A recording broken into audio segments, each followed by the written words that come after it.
All right. Before I started, I want to know a little bit about you. Is anyone here doing UX research or trying to do UX research? Okay, we have some folks.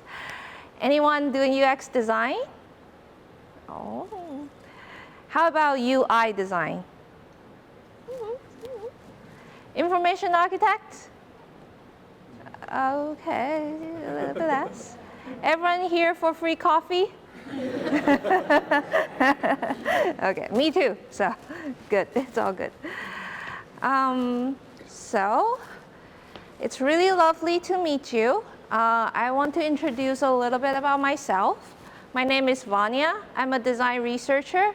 And depending on who you ask, that means I could be doing UX research, I could do UX design, I could do mixed method, or just someone who spent way too much time observing people and taking notes.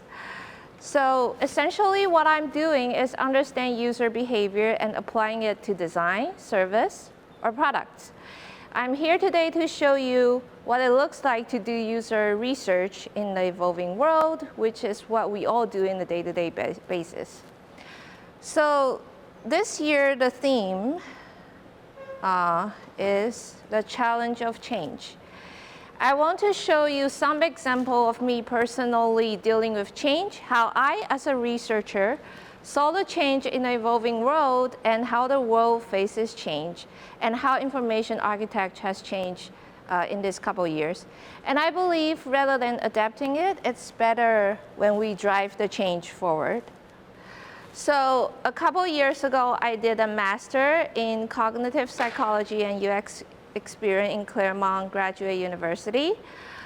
I thought I would be a UXR working with website, app, service, or some sort.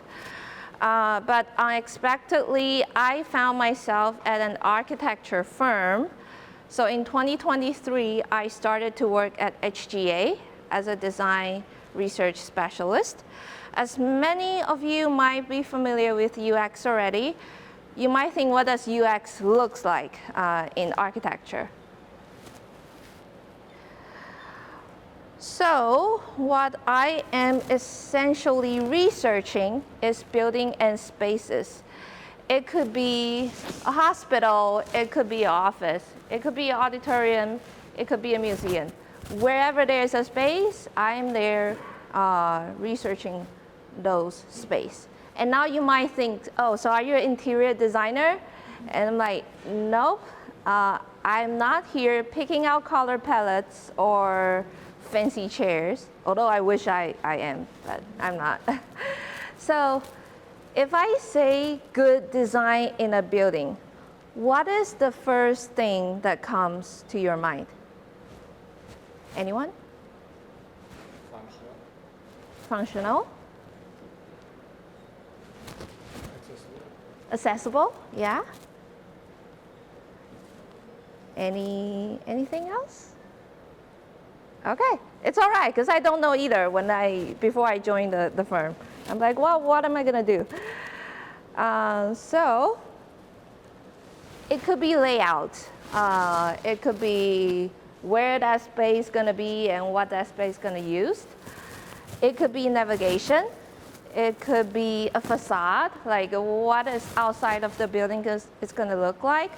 Or it could be like a campus. Why this building for a student space, or why that building for science or lab.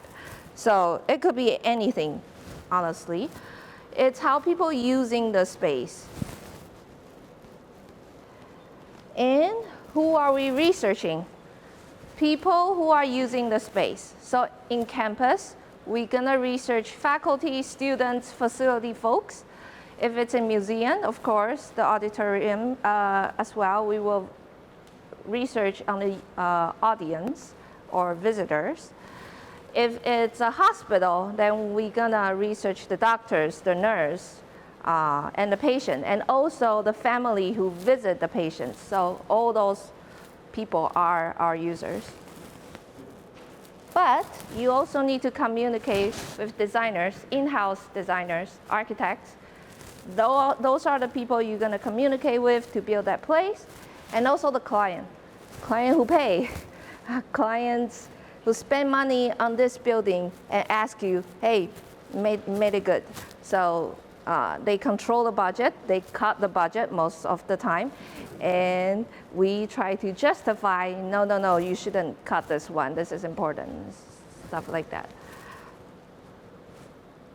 So we research the users who are using those spaces and learn their experience, satisfaction, and preference. We align with the goal of the clients that we're asking and deliver insights to designers to inform the design. And the process is called evidence-based design in architects. So I'm going to showcase a study that I did last year with the firm. It's a science university building. There are 4 floors, including the basement. And it finished the construction around 3 years ago. We went back to the building to do the study after the students and faculty had settled in a while. And this also, I wanted to provide you because its example is how the world deals with change while showing you that one of the projects might look like. So the project goal of this one, and you can see this is their lab, and this is one of the floor plan. They try to do this entrepreneur and innovation in the program, and they are promoting interdisciplinary and transdisciplinary research for science. And they also want to recruit new faculty and new students, and they also want to build a new undergrad research culture. So that's the client tell us. Those are our main goals, build a space that works for those. And there are some key buildings, for example, collaboration hub, there are research labs, there are graduation student space, and there are faculty office. Of course, there are bathroom, lobby, like standard places, but because of their goal, we targeted these 4 places to design more. So before we delve into the design, we need to understand why the clients ask for that and why is that are their project goals. So the main thing, transdisciplinary program in the building. Transdisciplinary research can provide sustainable insights in the fast-changing world. As you know, or you might be aware, the world is changing and changing faster right now compared to 5 years ago. And so in order for your research to stay longer, it will not break down after COVID hit or after something dramatically happened, transdisciplinary is important. And so we will explore space support that. That leads us to 2 main areas of focus, the open work area and the lab. So we conduct surveys, we do observation, we do facility walkthrough interviews, a little bit of quantitative, a little bit of qualitative, and we synthesize the results. We identify key challenges and design recommendations to help shape the space. So this is what the open work area looks like. We realize it creates challenge with acoustic and distraction when people try to collaborate each other. So you cannot go into the space and do head-down work. It's kind of impossible when other people were talking and collaborating. Also, how do you secure storage? How is the public access to the space? It's all the architecture needs to consider. For the other places is lab. We need to create a collaboration. Sorry, this is a little bit blurry, but we need to collaborate, have a collaborated lab, and so it needs to be flexible for multi-uses. And why that is important, especially in transdisciplinary, is because when I'm collaborating a lab work with another researcher, most of the time, the result is unexpected because it's new naturally to itself, right?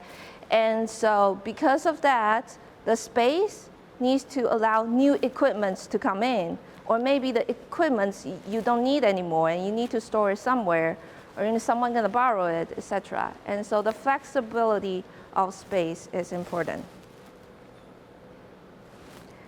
So we realized the space right now needs to be agile, needs to be flexible, and needs to be sustainable. And it's not just in science building. A lot of space require that more and more. So what do we do as UX researcher? We need to ask ourselves, do I have more insights?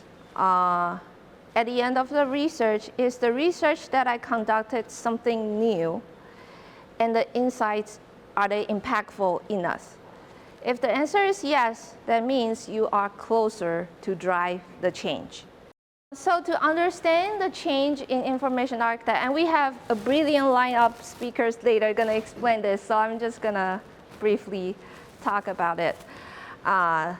One of the study we conducted is the state of IA research 2 years ago when I was in the World IA Association.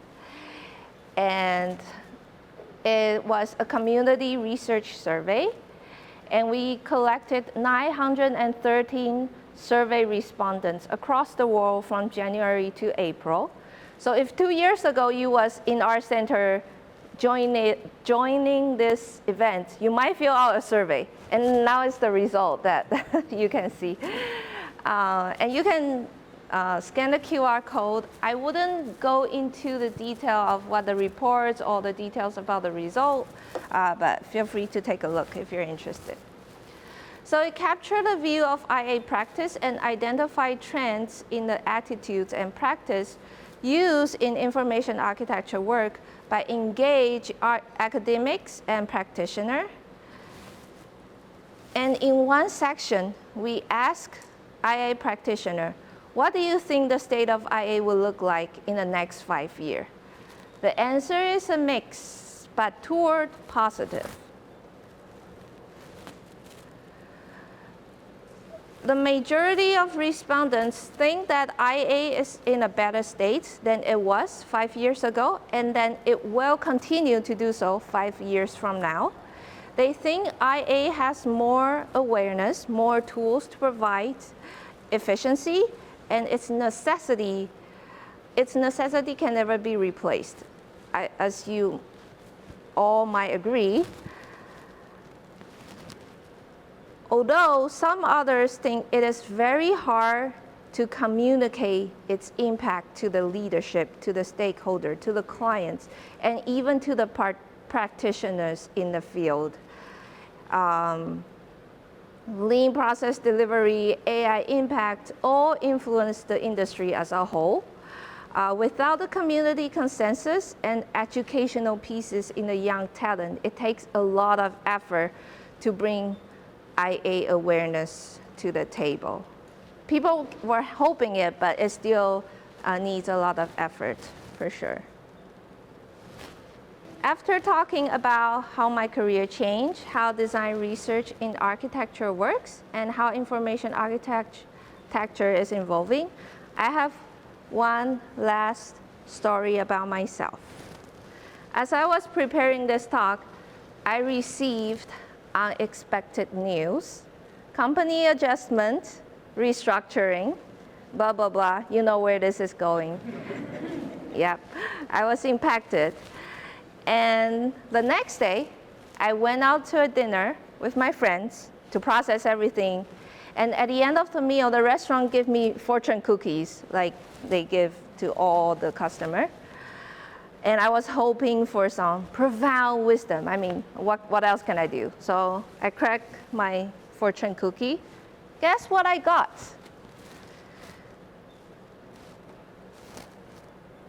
I got an empty fortune cookie. I never see that in my entire life, never. I don't know who designed fortune cookie with no words. Like no message, no words of encouragement, just silence. I burst out laughing real hard. And in that moment, I had two choices. I could see it as a setback, or I could see it as an opportunity to redefine my path. And that's exactly what change is. It's uncomfortable, often unplanned, but also full of possibilities. And this experience reinforced my belief. Waiting for change means giving up control, while driving change means shaping what comes next. Whether in research, in design, or life, our role isn't just to respond, it's to shape what comes next. Thank you.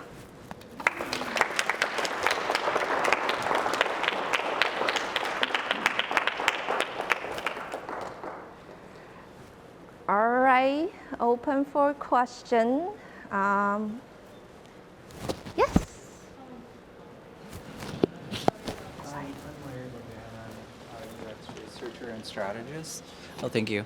I'm just curious to know, so for example, I'm trying to think of how, I've never worked in the architecture space. I've been in a lot of different industries, but I'm curious to know, you mentioned about transdisciplinary functional roles, different people having different roles, right?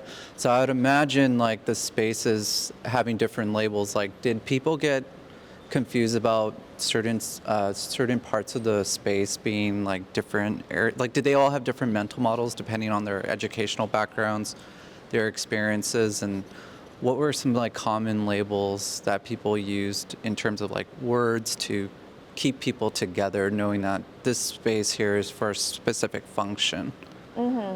Yeah. So for the open space, let me see if I have a picture of it. Nope, not here. Okay.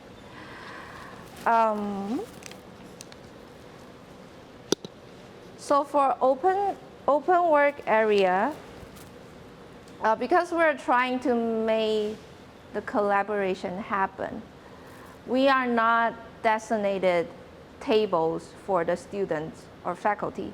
They can go in, sit wherever they want. And what happened is people start to claim their table, right?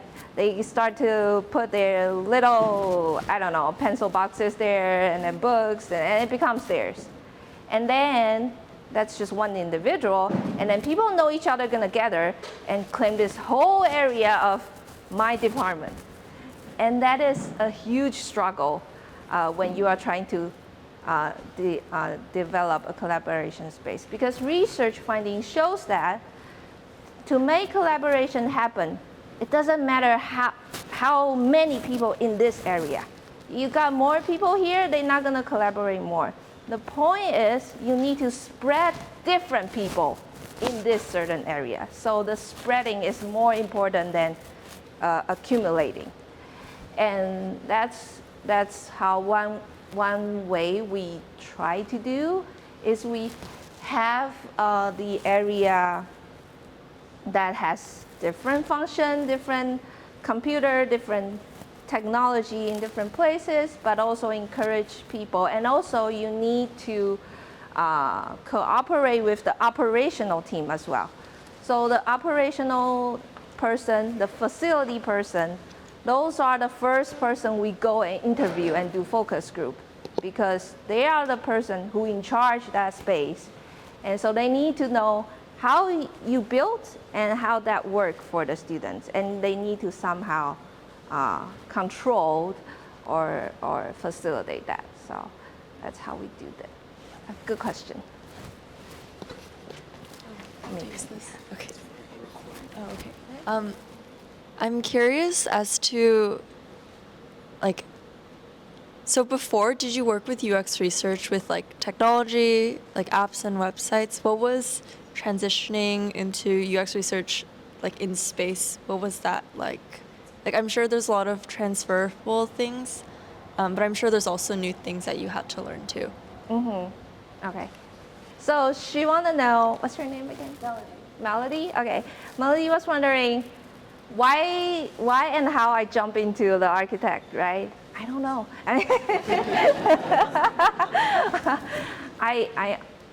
I think, honestly, if I think back right now, it's World IA Association. Because 2 years ago, I was here and I'm the organizer. And the speaker that I asked to stand here is from ESRI. and S3 is a GIS company, as you might know. And so I start to learn IA, and I start to learn navigation, and I start to learn the physical world and realize how much I love it.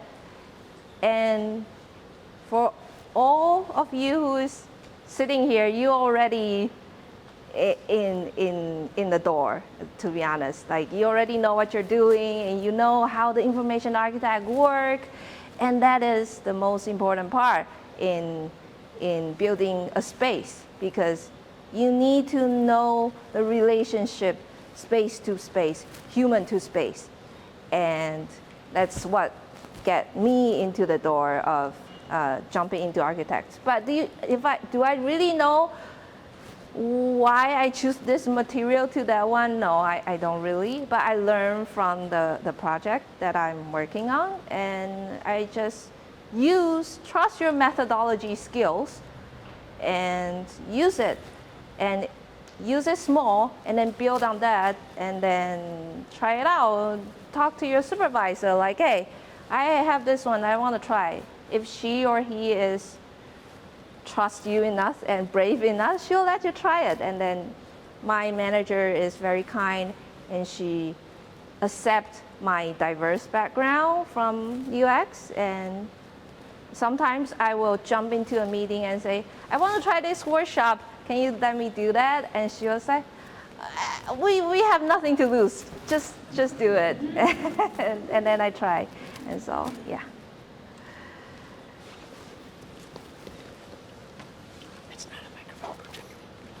Hi, thanks so much for your presentations. My name's Luke. I'm faculty here at Art Center in the Interaction Design Department. I wonder if you have any stories about working with, in your last answer, you talked about human in space.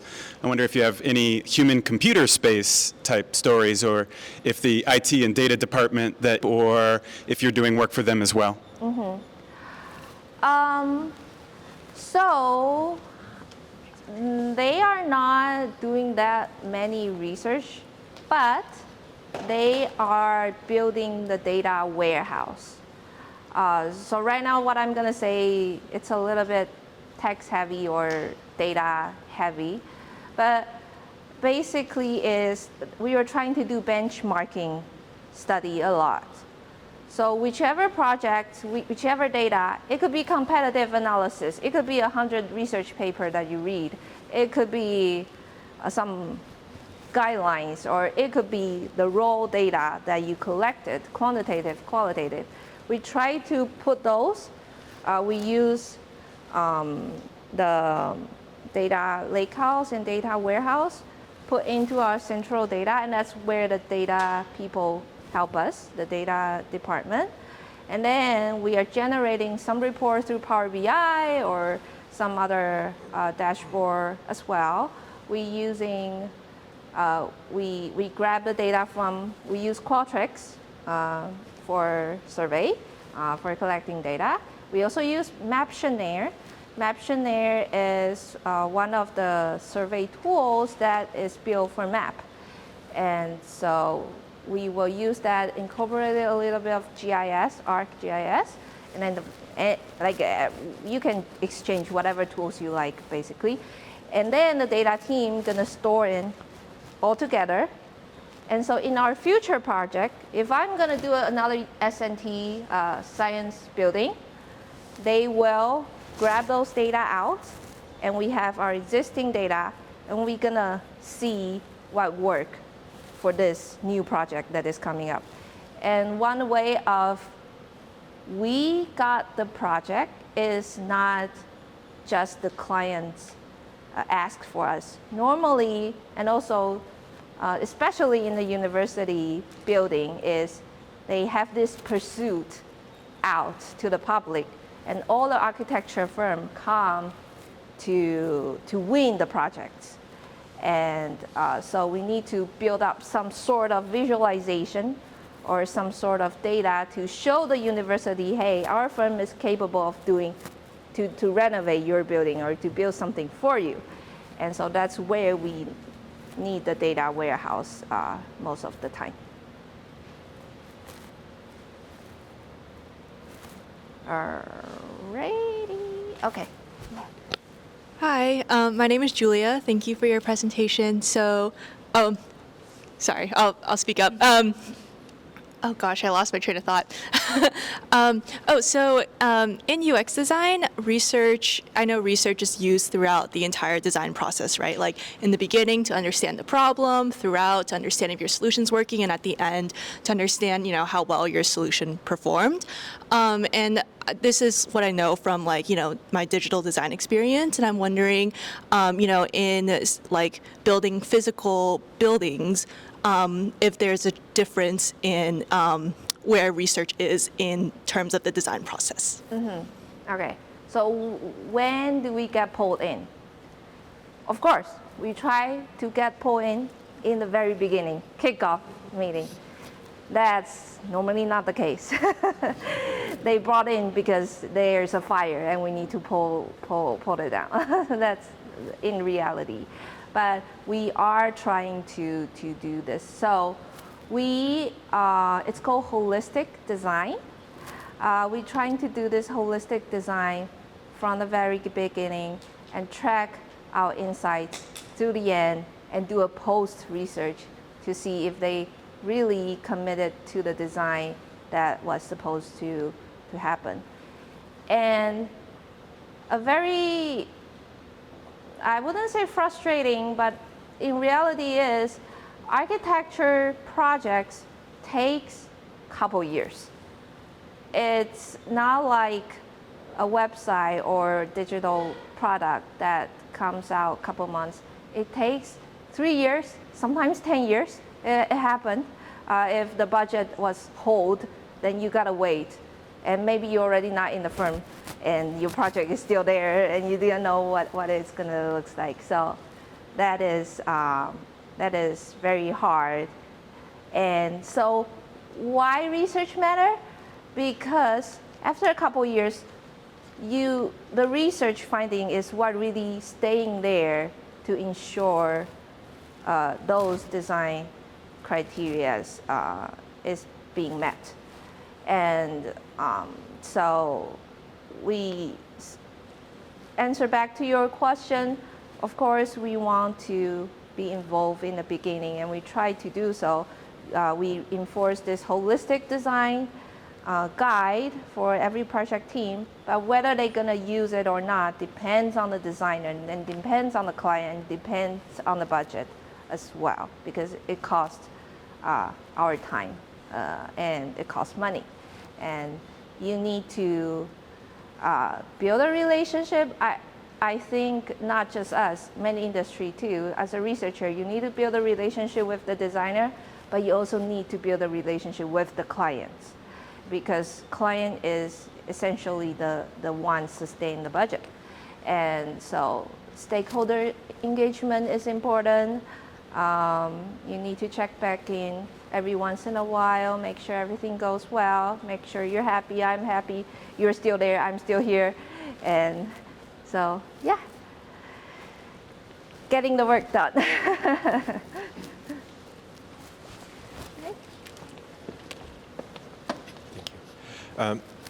A question about your design process or research process.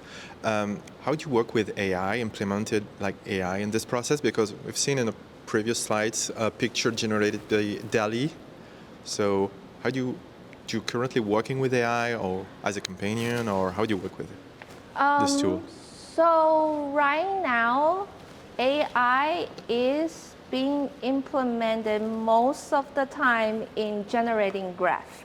And that's what the IT and architects were doing. In the research, so we are not part of the photo generating side of it. We do try to put it within our research is qualitative synthesis. So there is different software they could synthesize the qualitative result for you, but as most of the researcher you are aware of, AI is not really capable of synthesizing qualitative finding yet. So it's very important you as the judgmenter to decide what data you're going to use, what you're not. Also, we all try to go through the CT program, do the IRB training on the AI stuff. That's important as a researcher. The project, the study, gonna go through IRB. They're gonna check if that's okay, if you can use it or not. So the ethical issues, we are still, before I left, the company is still communicating and reinforce those things happening in the firm. So if that answer to your question. But in the graph generating side, it's still developing and the architect is the one using them.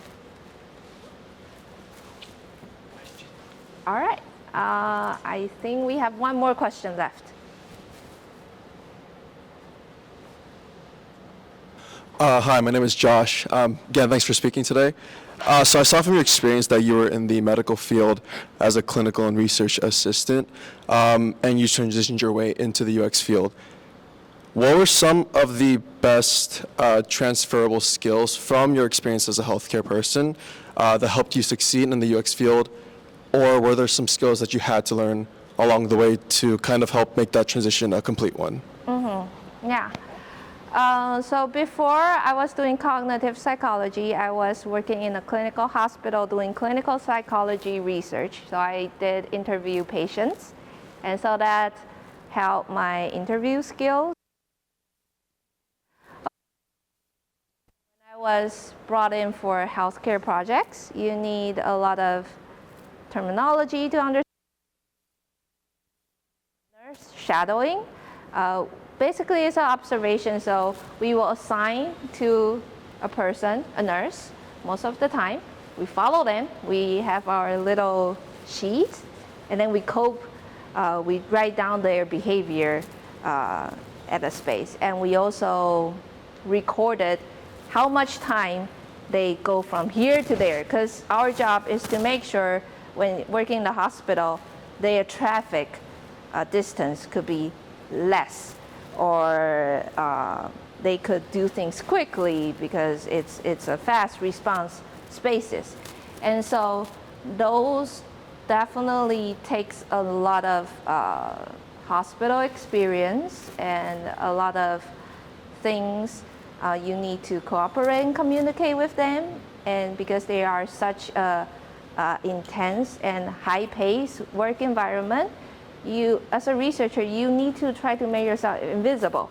And it's very hard when there is 1 million people in there and they are all patients or family, and they were like in pain and they are suffering, and you are just trying to do your job. You don't want to be a burden as a researcher. And so I think my clinical psychology background definitely helped me when I was doing healthcare projects.